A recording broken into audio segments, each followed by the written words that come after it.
And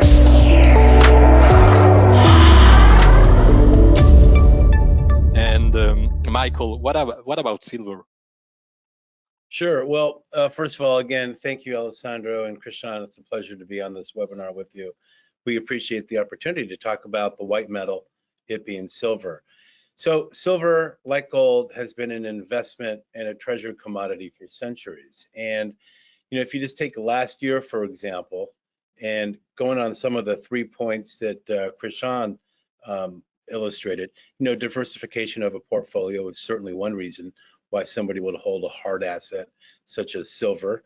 The silver market is not quite as liquid as the gold market, but good liquidity does exist in the market today.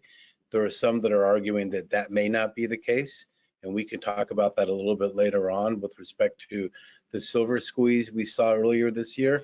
But if you look at silver's performance in 2020, in a year that most commodity markets and most markets in general were severely impacted by the COVID-19 pandemic, it was the investment in silver that led to the price gains. We had a price gain last year of about 27%, and this year we're expecting even a greater price gain. When you look at the investment into ETPs, for example, it was a record year. Over 331 million ounces of silver were allocated into global ETPs.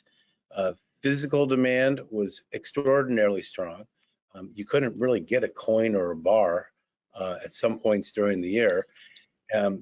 It was due to the strong demand, but more than so, it was due to the supply chains being interrupted and disrupted, and the manufacturing processes not able to keep up with the pace of demand.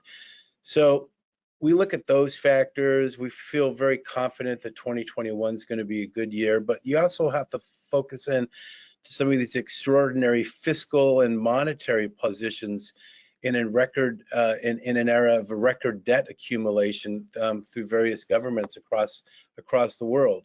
So we feel that this year in particular, and even going forward beyond this year, it should be a healthy environment for silver investment.